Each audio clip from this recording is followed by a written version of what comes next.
And we're live. Greetings, friends. Welcome to Western Wednesdays. On Wednesdays, we Western. J Lash with the thumbs ups. Appreciate you, J Lash. Thanks for being here. Orion's Arrow has eyeball emoticons. Greetings, Orion's Arrow.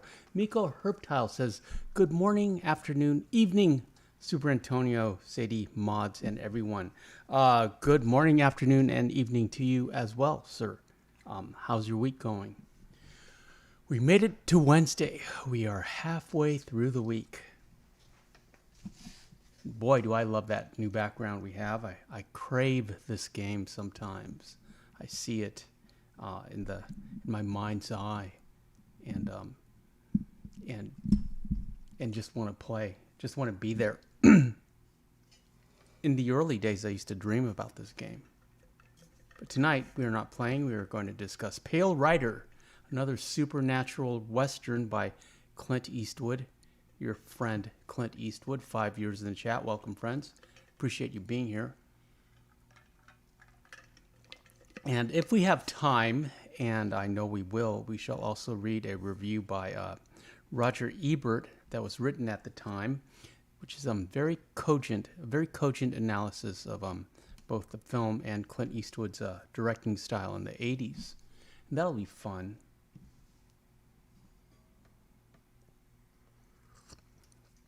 Interesting, I watched all three Avengers movies. Well, four, if you count them. Ramon Sanchez is in the chat. Says, hi, Antonio. Hi, J Lash and Miko and Orion. And Sadie. Ramon said hi to you, Sadie. What's that about? Greetings, Ramon. So anyways, I watched all three Avengers movies. And, you know, I have all of Marvel phases 1 through 3 on Blu-ray. And interestingly enough, I'm going to say it was in Ultron, Age of Ultron, but I'm not sure. But Tony Stark wears this exact shirt, which I never noticed. And it looks so much newer than my shirt, which is really funny. But, you know, that movie's like at least 10 years old. So that just gives you an idea of how old my shirts are. But I do like vintage. You know, I bought this vintage. I remember when it came out, and I liked it, you know, because it's Bruce Lee, of course. It was at Urban Outfitters, but it was an outrageous amount of money. It was like $55, which just seemed like too much for a shirt. And I found it last year in Goodwill. David's here. Greetings, David. How are you feeling?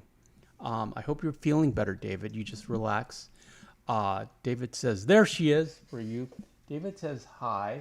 So you should tell David to get well soon. And he has a alligator emoticon for Miko and a RS for Ramon Sanchez. 14 viewers in the chat. Welcome, friends. Appreciate you being here. Happy Wednesday. On Wednesdays, we Western. Miko says hey to David and Chrissy because, you know, if David's in the chat, Chrissy is not far behind. What's that about? But yeah, I love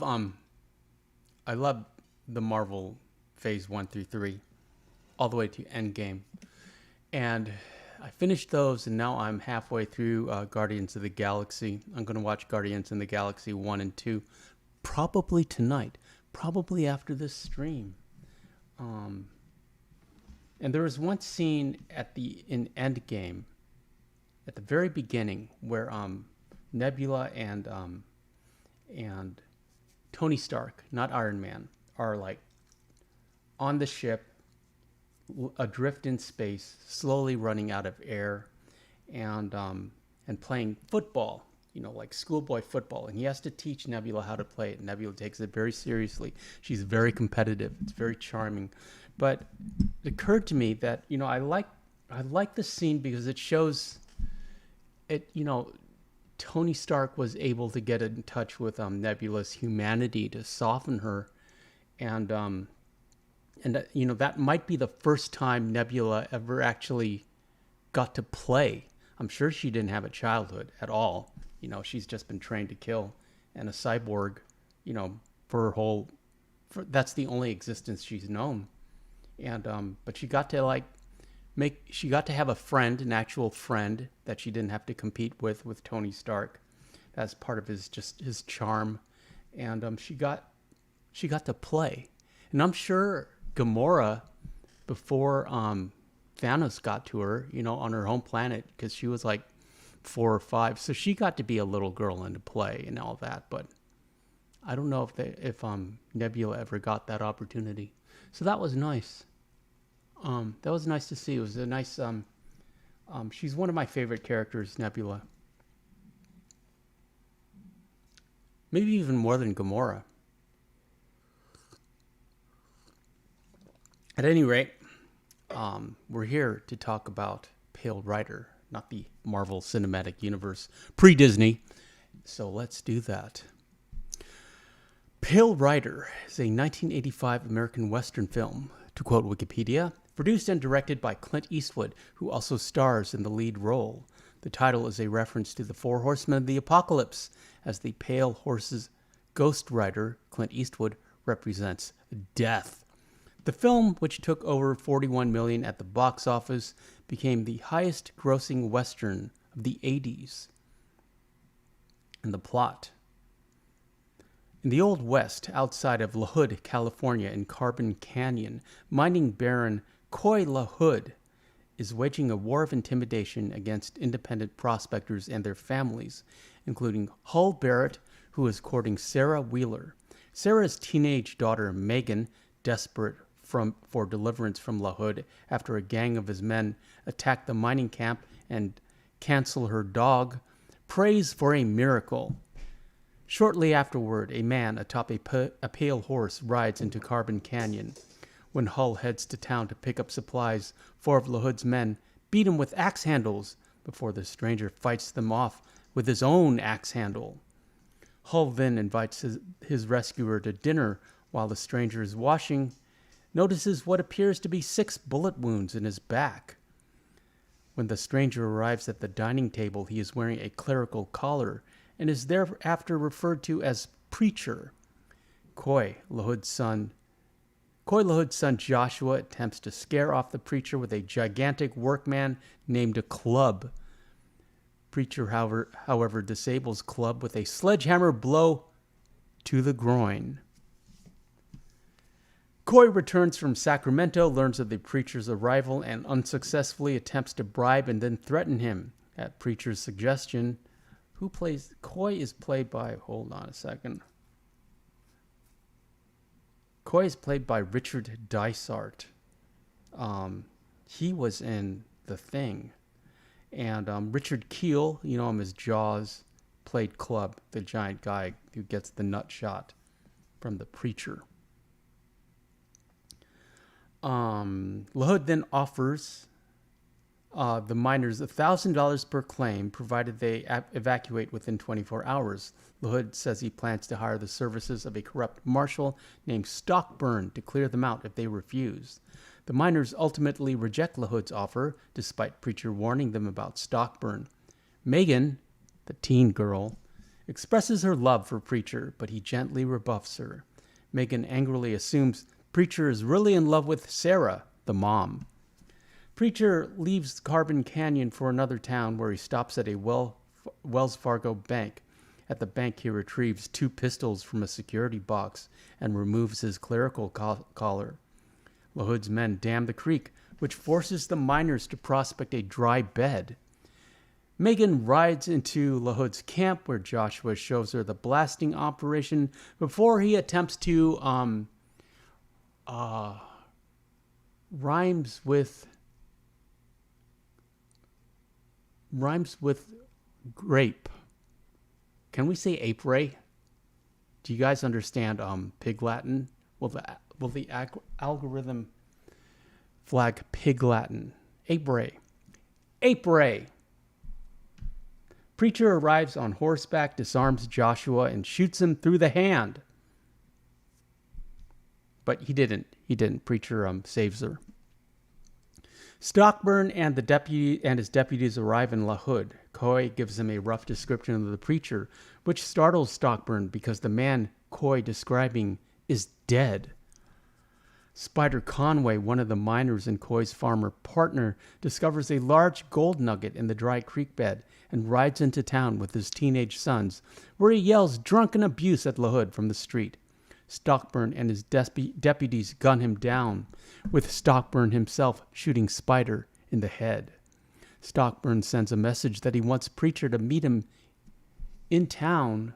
Why didn't you tell me we don't have a slideshow? Chrissy V says, hi, everyone. Greetings, Chrissy V.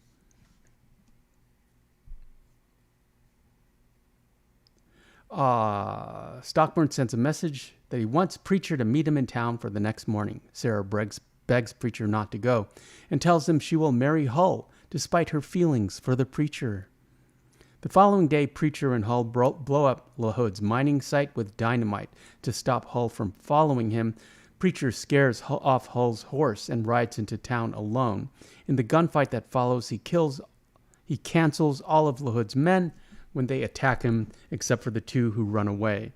Then, one by one, he kills all 6 of Stockburn's deputies. In the final shootout, Stockburn recognizes Preacher in disbelief before he is shot in the chest 6 times, leaving 6 exit wounds in his back, similar to the wounds on Preacher's back. Finally, Preacher cancels them with a shot to the head. LaHood, watching from his office, aims a rifle at the Preacher but is shot dead by Hull, who walked all the way into town. Preacher nods at Hull and rides off towards the snow-capped mountains. Megan arrives and, seeing Preacher riding away, shouts her love and thanks to him. There you go. That's the plot.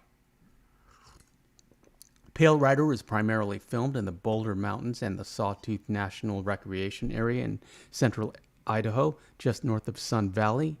In late 1984, the opening credits featured the jagged Sawtooth Mountains south of Stanley. Train station scenes were filmed in Tuolumne County, California, near Jamestown. Scenes of a more established gold rush town, in which Eastwood's character picks up his pistol at a Wells Fargo office, were filmed in the real gold rush town of Columbia, also in Tuolumne County. Also in the cast, Chris Penn. Is that the Chris Penn? Yeah, Chris Penn. A very young Chris Penn is Josh LaHood, the bad guy's son, and the apist Ray. That's Christopher Penn. Wow. And also Billy Drago is one of the deputies. Billy Drago. He was in The Untouchables. He played a really cool hitman in The Untouchables. And Michael Moriarty, you may know that name, was Hull. Cloudy's here. Cloudy says, howdy, y'all. Greetings, Cloudy. Moving on to the religious themes. In an audio interview, Clint Eastwood said that his character Preacher is an out-and-out ghost. However, whereas Eastwood's 1973 Western High Plains Drifter resolves its storyline by means of a series of unfolding flashback narratives, although ambiguity still remains, Pale Rider does not include any such obvious clues as to the nature and past of the Preacher other than the 6 bullet wounds in his back and his relationship with Stockburn, who he claims he once knew a man like Preacher. And Serena's here. Greetings, Serena. Everybody say hi to Serena. Serena says, hi, Antonio. Sorry I haven't been on. I do watch and like your videos. I missed you. I missed you as well, Serena. And Sadie's here. She's under the desk. Come back up and say hi to Serena Starhearts. David says, there she is. There's Sadie. Sadie misses you, Serena, and sends her love and hopes you get well soon. The movie's title is taken from the book of Revelation, chapter 6, verse 8. And I looked and beheld a pale horse, and his name that sat on him was Death, and hell followed with him. The reading of the biblical passage describing this character is neatly choreographed to correspond with the sudden appearance of the Preacher, who arrived as a result of the prayer of a prayer from Megan, in which she quoted Psalm 23. Preacher's comment after beating one of the villains is, "Well, the Lord certainly does work in mysterious ways." After Coy offers to let him establish a lucrative ministry in town, the preacher replies, "You can't serve God and mammon both." Mammon being money. Mammon in the New Testament is commonly thought to mean money, material wealth, or any entity that promises wealth. According to Robert Jewett, the film's dialogue parallels Paul the Apostle's teaching on divine retribution. Serena says she's still waiting on her operation. They won't operate until I'm better. Yeah, you need to get better, and so they can operate. Ramon says, "Nice Clint Eastwood impression." Thanks, Ramon. I appreciate it.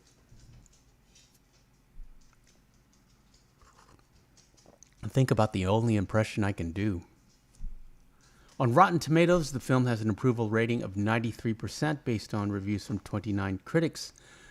The site's consensus states, nearly a decade after the outlawed Josie Wales, Clint Eastwood returns as a director to the genre that made his name with this elegant, spiritual Western that riffs on the classic Shane. We should do Outlaw Josie Wales. Let me make a note of that. Talk amongst yourself while I make a note of that.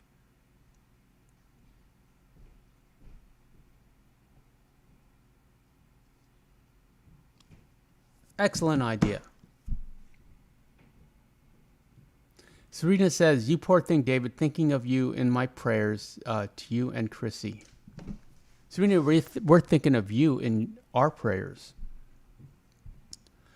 Metacritic, the film has a score of 61%, indicating generally favorable reviews. The review in the New York Times praised Clint Eastwood's performance.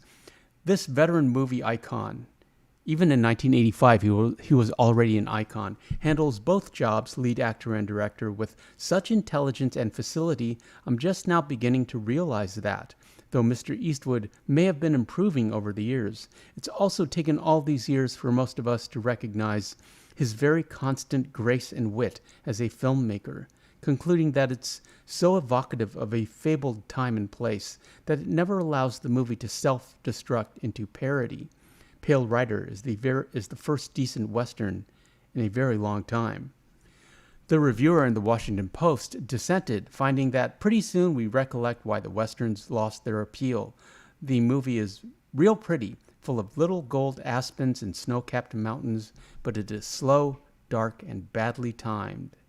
On the other hand, Gene Siskel of the Chicago Tribune commented that though Westerns were out of fashion, fresh and challenging Westerns with Clint Eastwood will always be in vogue. Roger Ebert, we're going to read that interview quite soon. 15 viewers in the chat. Welcome, friends. Richard Corliss found the film overly derivative, saying, when Eastwood was also directing the picture, who also directed the picture, faces off against Russell's Maleficent 7, viewers may get an old-fashioned Western tingle. But Pale Rider does nothing to disprove the wisdom that this genre is best left to the revival houses. A double feature of Shane and Eastwood's High Plains Drifter would do just fine. Thanks. Okay, Richard Corliss. And I have the original review by Roger Ebert from it was on RogerEbert.com that was released the same year, and I like it a lot. It's a very cogent analysis. Clint Eastwood has by now become an actor whose moods and silences are so well known that the slightest suggestion will do to convey an emotion. No actor is more aware of his own instruments, the landscape and geography of his face, and also how to film his face as a director. You know, it's like he's in front and behind of the camera, and it's I imagine that's a very difficult and challenging thing to do, to balance that correctly. And the only two that I can think that did it consistently is Clint Eastwood and Orson Welles. No actor is more aware of his own instruments, and Eastwood demonstrates that in Pale Rider, a film he dominates so completely that only later do we realize how little we really saw of him. Instead of filling each scene with his own image and dialogue, Eastwood uses sleight of hand. We are shown his eyes, or a corner of his mouth, or his face in shadow, or his figure with a strong light behind it. He has few words. The other characters in the movie project their emotions upon him. He may indeed be the Pale Rider suggested in the title, whose name was Death, but he may also be an avenging spirit, come back from the grave to confront the man who murdered him. Who canceled him. One of the subtlest things in the movie is the way it plays with the possibility that Eastwood's character may be a ghost, or at least something other than an ordinary mortal. Other things in the movie are not so subtle. In its broad outlines, Pale Rider is a traditional Western with a story that has been told in one form or another 1,000 times before. In a small California mining town, some independent miners have staked a claim to a promising lode. The town is ruled by a cabal of evil men, revolving around the local banker and the marshal who is his hired gun. The banker would like to buy out the little miners, but lacking that, he will use force to drive them off their land and claim it for his company. Into this hotbed rides the lone figure of Eastwood wearing a clerical collar and preferring to be called preacher. There are people here he seems to know from before. The marshal, for example, seems to be trying to remember where he has previously encountered this man. Eastwood moves in with the small miners and becomes close with one group, a miner who lives with a woman and her daughter. He urges the miners to take a stand and defend their land and agree to help them. That sets the stage for a series of violent confrontations. And I have to point out that both the mother and the daughter fall in love with Clint Eastwood. And that's one, I won't call it a shortcoming or a fault, but in every movie that he directed and starred in, the female leads all pay a lot of attention to him. Let's just put it that way. And, I'd do the same thing if I, directed and starred in a movie. Everyone's going to fall in love with me. So you can't really fault him on that, as a man, as a heterosexual man. But, it's kind of, it's a little bit, sometimes you can see the ego behind the words that the artist has written. And, it's a little egocentric on his part, I think. But, hey, I'd do it.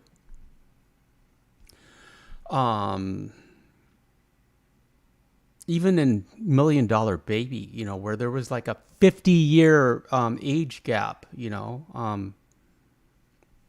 she kind of had a little bit of a crush on him, even though she was seeing him more as a father figure or a grandfather figure or a great-grandfather figure.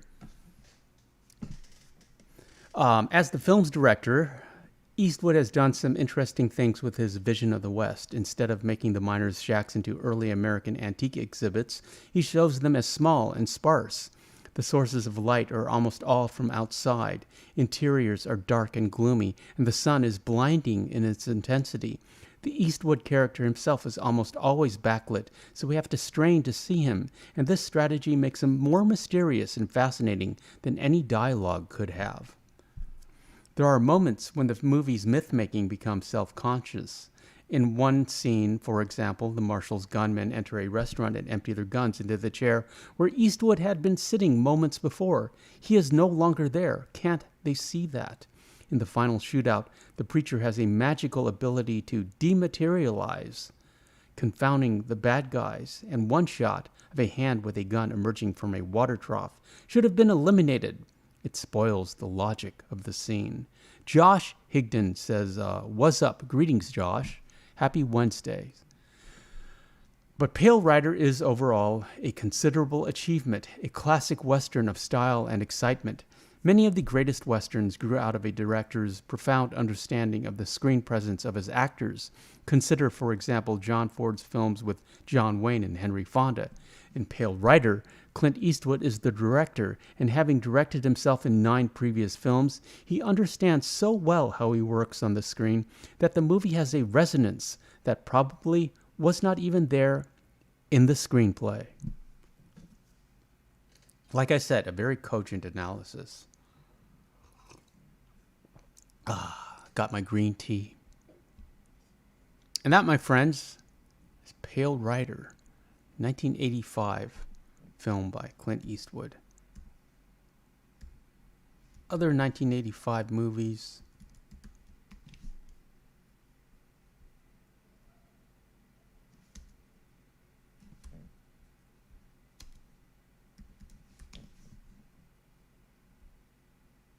Include Silverado, Day of the Dead, George A. Romero's Day of the Dead, Mad Max Beyond Thunderdome, Tom Cruise's Legend, that was by Tony Scott, Fright Night, the first Fright Night, Roddy McDowell was in that, Stephen King movie called Cat's Eye, that starred Drew Barrymore, Return of the Living Dead, it's party time.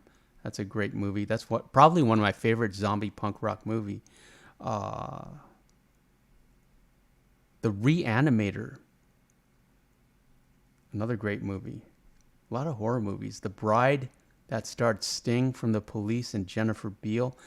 Clue came out in 1985 with Tim Curry.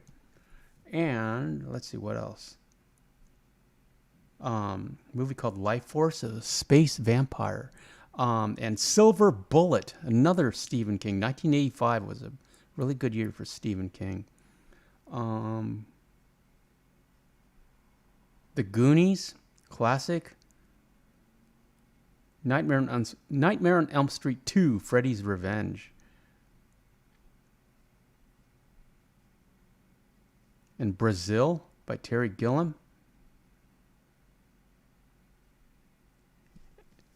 And A View to a Kill, great theme song by Duran Duran. Also, Arnold was in Commando, one of the best Arnold movies of the 1980s. Peak 1980s Arnold, perhaps a perfect action movie. And I imagine, because it's at the very center of the decade, 1985. So that's why it's so evocative of the time period. St. Elmo's Fire. I think Robert Downey Jr. was in that one. Speaking of Tony Stark.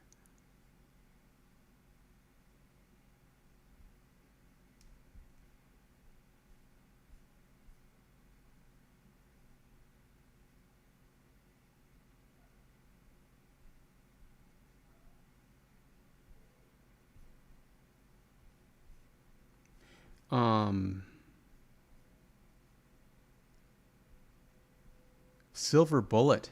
That's another Stephen King movie. He had a really good agent in 1985.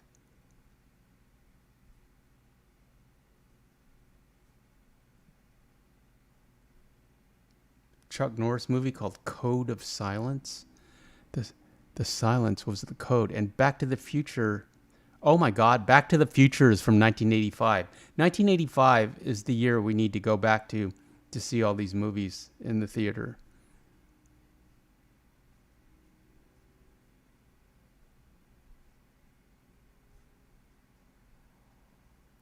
Dario Argento movie called Demons, Weird Science. That's Robert Downey Jr. It was from 1985. Great soundtrack by Oingo Boingo. And Friday the 13th, A New Beginning. I don't know which number that is. And I'm sure I've seen it, but I don't remember it. I mean, they all kind of blend together.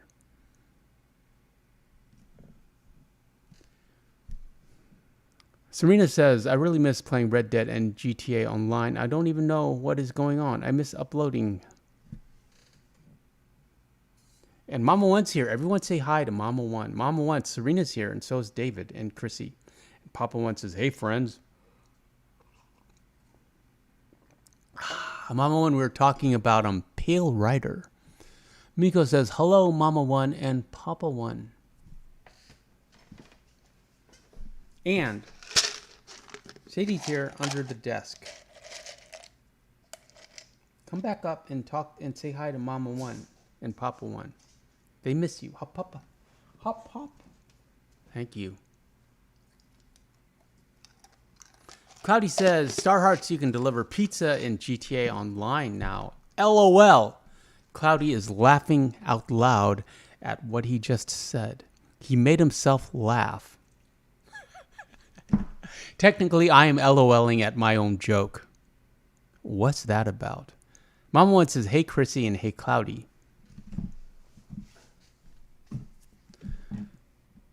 Yeah, I'm going to finish Guardians of the Galaxy 1 and probably do Guardians of the Galaxy 2 tonight.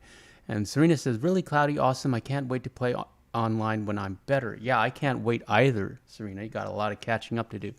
And I would really like a pizza delivered to me right now, even though I don't eat at night. I've finished eating for the day. But yeah, pizza sounds great. 17 viewers in the chat. Welcome, friends.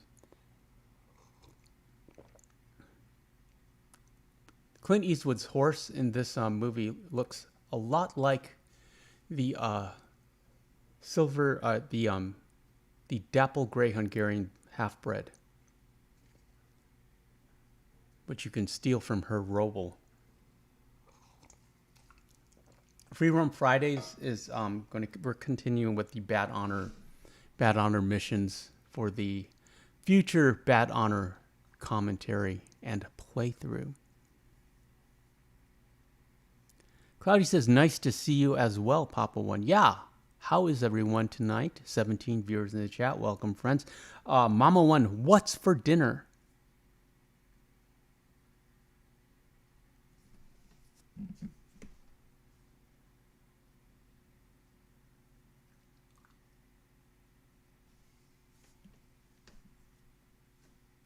I got her a big bag of carrots.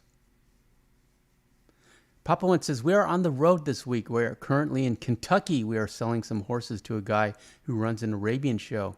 We are transporting them to Ohio as he is hosting a horse show this weekend. On the road again. That's nice. Yeah, that horse looks so much like a dapple gray Hungarian. Chrissy says, safe travels.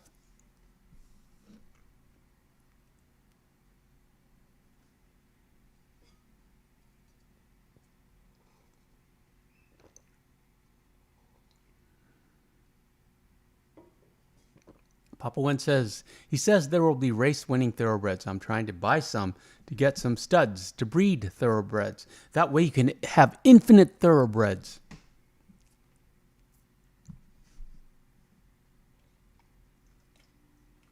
Sabrina says, sounds good, Papa One. Enjoy your trip.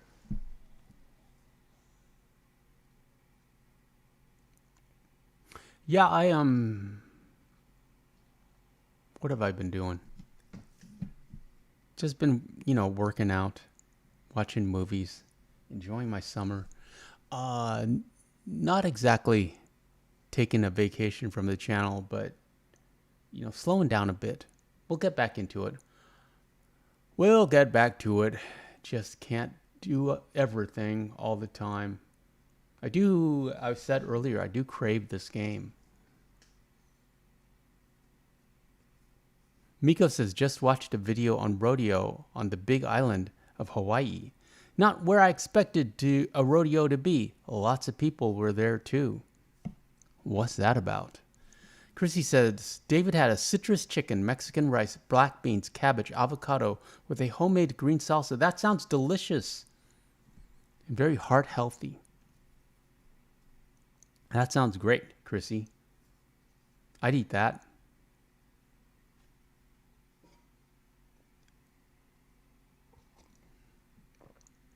I just had a big salad for lunch.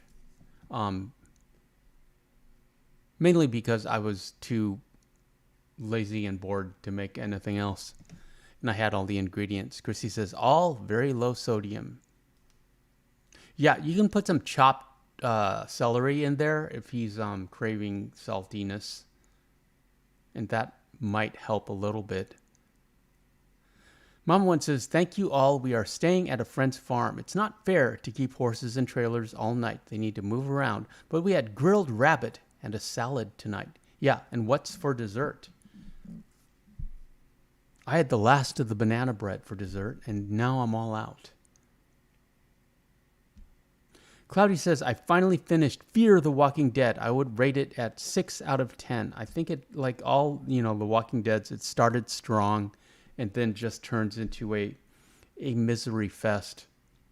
I don't like this current trend. They did in Game of Thrones too, of building up characters, making you like these characters, and then like either, canceling them in a horrible way or having them betrayed or having their hands chopped off. Just putting them through the ringer. I don't find that entertaining. It's like, I really, a zombie TV show I can recommend that came out at the same time is the Sci-Fi Channel's world. It's called Z Nation, and it's just a bunch of guys having an adventures, on this long road trip through the zombie apocalypse America, and it's almost it's kind of a comedy horror, and it doesn't take itself very seriously. It's a lot of fun, and I think it was quite refreshing and an interesting alternative to The Walking Dead. Mama one says peanut butter fudge cookies I made and brought along for her friends. That sounds delicious, Mama one. And I'm sorry, David, you're not allowed to have one, but I will have one for you, and so will Sadie. Ramon says, I've never had rabbit. I assume it tastes like chicken. Not really. It's chewier than chicken. It's I don't know what it's gamier. It's like,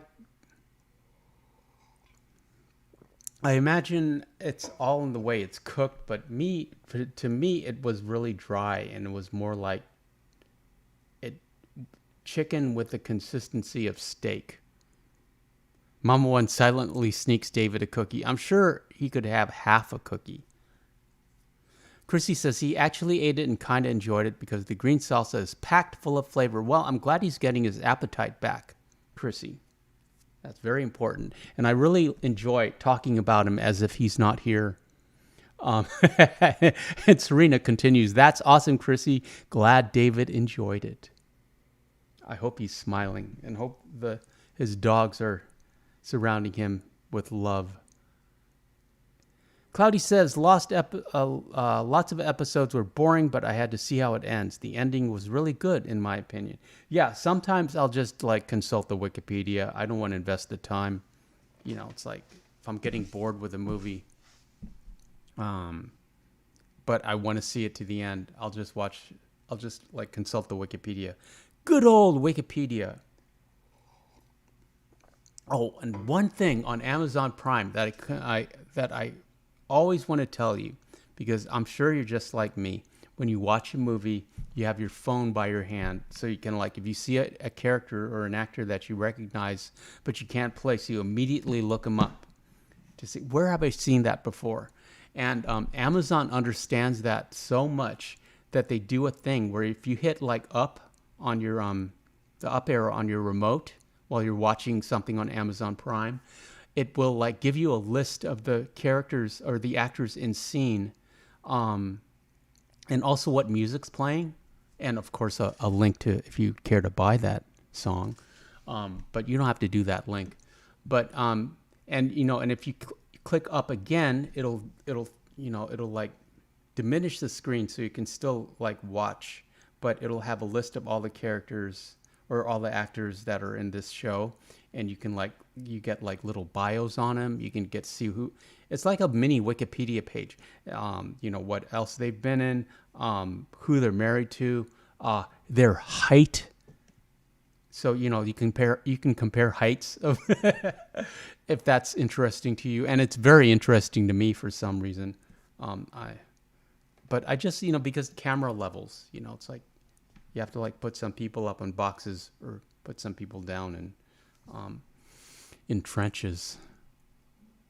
Papa One says one of the thoroughbreds for sale is at the horse fair. A beautiful brindle. He has more of a blackish brindle with more gray as the brindle.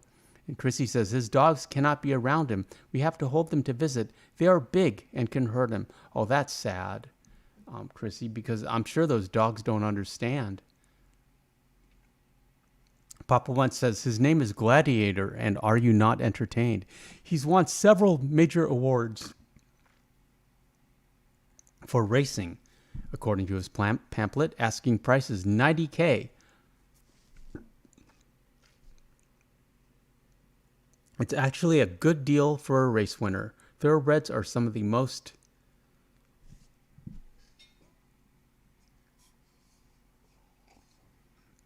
expensive horses, Papa One continues. Race winners are worth between $100,000 to $300,000.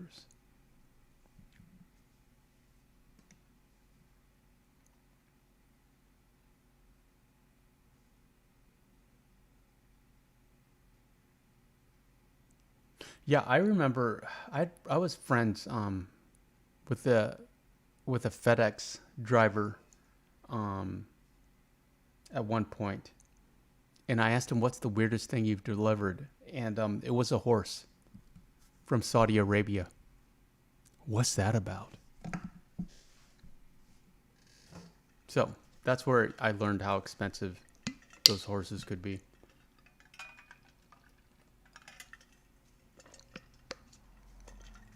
But it makes sense.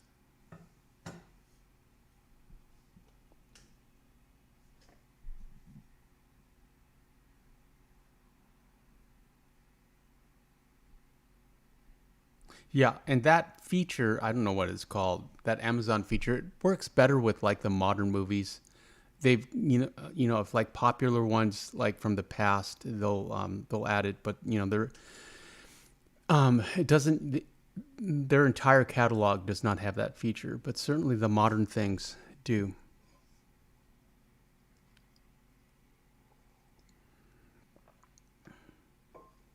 Plus, you get your packages in 3 days. This video is sponsored by Amazon.com. It's not really. I do have some Amazon affiliate links. But, don't feel obligated to click on the links.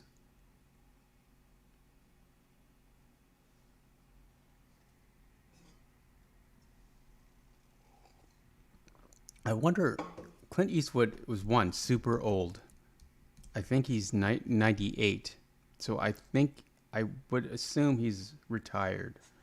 He's 94. But let's check his IMDb and see if he's working on something now.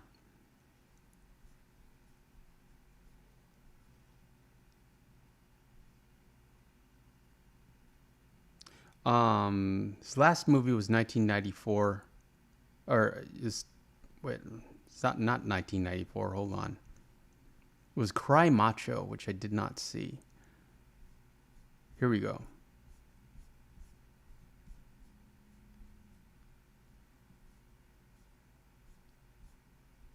But I believe it was 2021.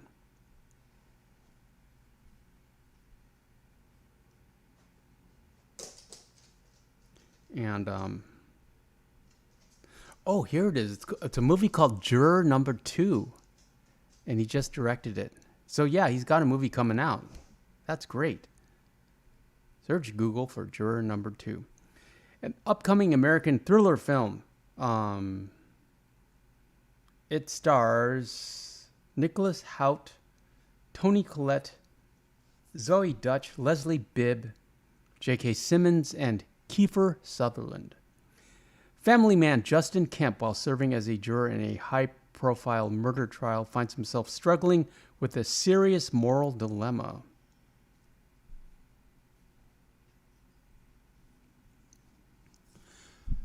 Papa One says Arabian horses are really expensive. We specialized in thoroughbreds and Arabians. One reason Mama One bought Red Dead Redemption 2 is because of the white Arabian. She had one when we were younger. Her name was Linda. She lived to be 28. We finally had to put her to sleep, but she gave us many great foals in her years.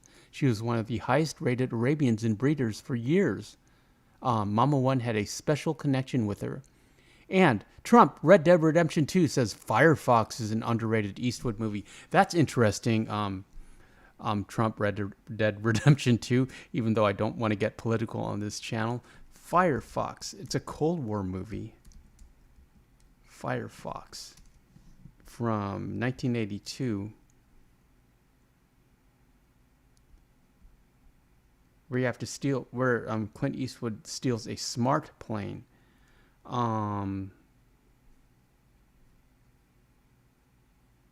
Who's it directed? It was directed by Clint Eastwood. Interesting.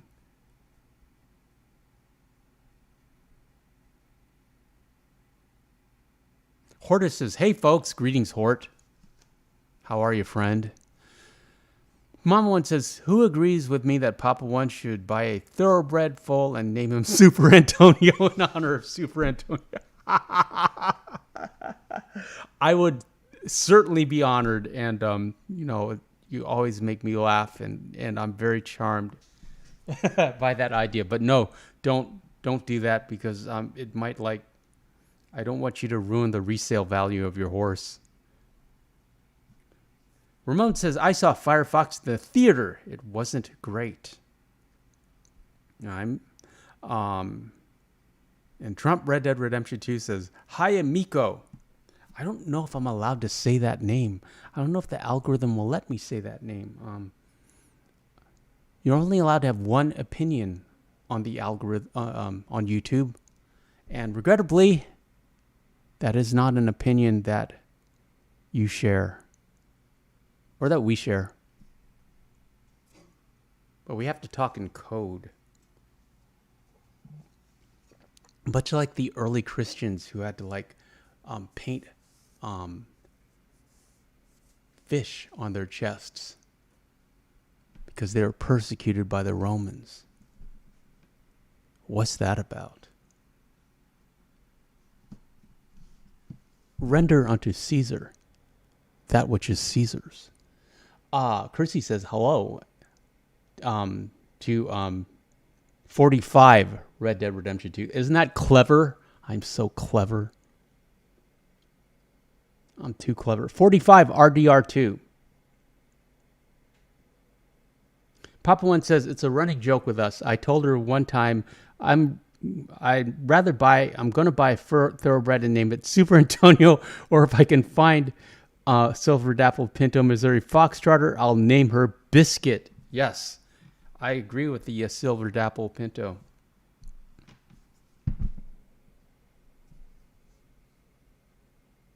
And 45 Red Dead Redemption 2 is laughing.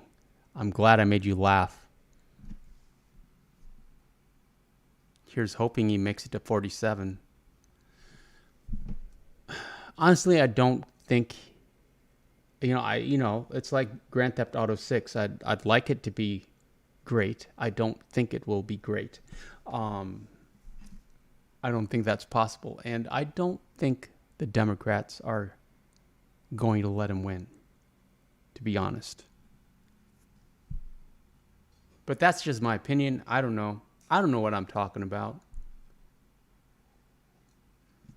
I try not to pay attention because it's depressing. And on this channel, I always say that, we're living in 1899 and we leave all of that at the door. We're just here to have fun. And what's going on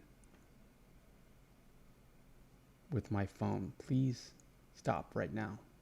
Stop.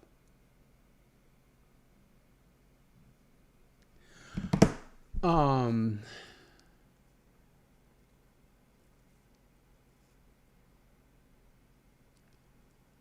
glad, Papa One and Mama One, you have running jokes and that I can be part of your life and part of your running jokes. That's the key to a successful marriage, not taking things seriously, I assume. Not that I've ever had a successful marriage. But, I would imagine, just having a sense of humor and be able to laugh at things every day. Mom once says, I finally succeeded in getting biscuit from Albert Mason. It took all of Monday and it only cost my sanity. Even the dogs were laughing at me. Yeah, it's difficult. It's like that video I made is highly edited. You have to be patient. A lot of reloads are involved. And a little bit of luck. You do need a little bit of luck. If I were going to try that again, I would completely turn off the PS4 and like for overnight before, just to like completely delete the cache in the hard drive and then, start with like with a fresh game the next day. That would be the easiest way to do it, I think. Or where you'd have the best chance of success, let's put it that way. But still, it's a workout.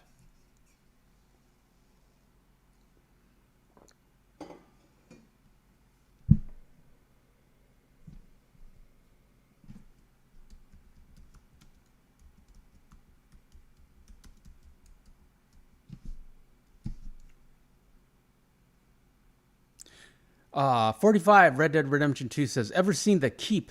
Cheesy in parts like Firefox, but a stellar cast. That was with Michael Mann as director. The Keep from 1983. Ian McKellen, Scott Glenson, and Gabriel Byrne. And Jürgen Prochnow. He was the bad guy from Beverly Hills Cop. The Keep is a 1983 supernatural horror film written and directed by Michael Mann. Set in Romania during World War II. It follows a group of Nazi soldiers. You're allowed to say Nazi. The algorithm doesn't mind that. Who unleash a malevolent supernatural force after setting up camp in an ancient stone fortress in the Carpathian Mountains. It is an adaptation of the 1981 novel of the same title by American writer F. Paul Wilson.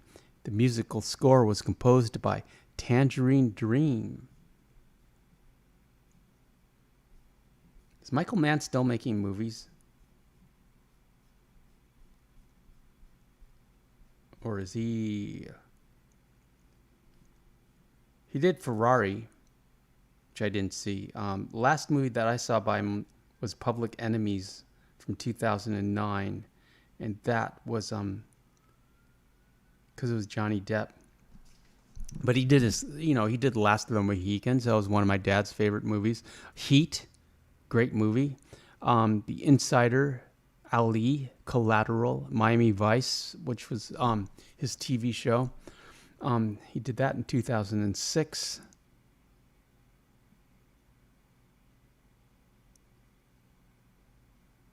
Trump says, sorry, algorithm. 45 says not a Clint movie. Yeah, we don't like necessarily, on Western Wednesdays, I want to do like Westerns, but the Clint Eastwood movies do really well. But like the number one replayed live chat is a Clint Eastwood movie. And even now, we got 17 viewers in the chat. That's big for us. Mama one says, we love this channel. This channel loves you. It is almost as important as our love of horses. We realized long ago it's better to have fun and realized it could be worse. We could have to go to office jobs and wear a tie. And Ramon is taunting the algorithm. Papa one says, for one Western Wednesday, can we do the Outlaw Josie Wales? Yes, I made a note of it. It's one of my movies my dad took me to after my coma. My dad and me loved Josie Wales so much that he named one of his horses Josie. Maybe next week. The Outlaw Josie Wales. That's a cool looking poster. Papa one says he would watch it all the time. At least 2 or 3 times a week. He showed it to my son when he was only a few weeks old. Ironically, my son's favorite film ever. Interesting, there was a sequel, The Return of Josie Wales, in 1986. Starred Michael Parks.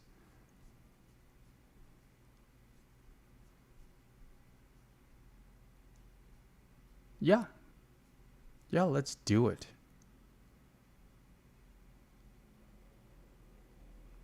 Here's the meaning. In 2011, Eastwood called The Outlaw Josie Wales an anti-war film.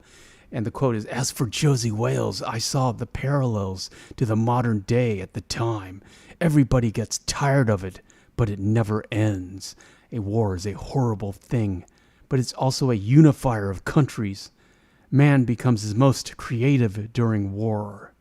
Look at the amount of weaponry that was made in 4 short years of World War II. The amount of ships and guns and tanks and inventions and planes and P-38s and P-51s. And just the urgency and the camaraderie and the unifying. But that's kind of a sad statement on mankind, if that's what it takes." Did Clint Eastwood serve? I mean, because he knows about like P-51s, or is that just from his movies? Yeah, he did. He was in the Army from 1951 to 1953.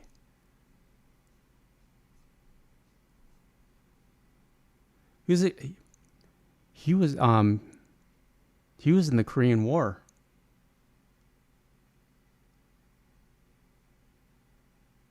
He was drafted during the Korean War, but actually he was a lifeguard at Fort Ord in Northern California for his entire stint in the military. Okay, well, so he didn't have to go overseas.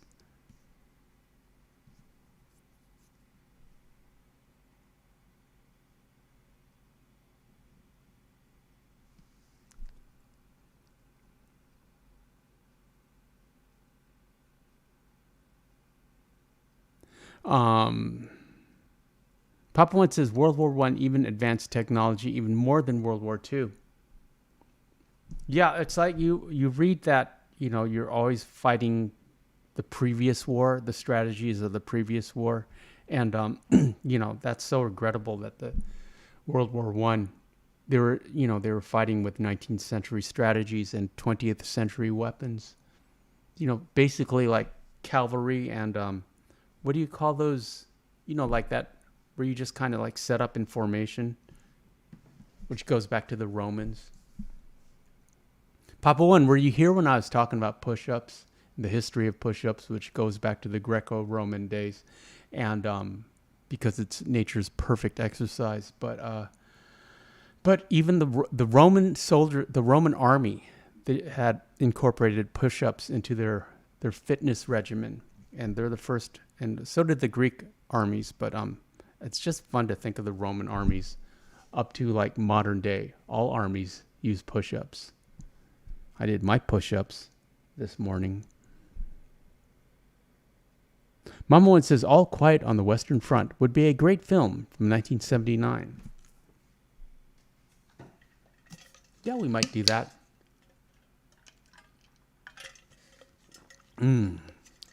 Thirsty work. Western Wednesdays. At any rate, that's about all I have for you tonight, friends. I really appreciate you being here. Shout out to the mods, Papa One and Mama One and Serena. I hope you feel better real soon. And Chrissy and David. David, you have all our love. Chrissy too. Hup, come up and say goodbye to everybody. Come here, Hup. Ramon, I'm glad you're here. 45, Red Dead Redemption 2. Let's hope he makes it to 47. Who else? Hortus. Miss you, Hort. Miko, thank you so much.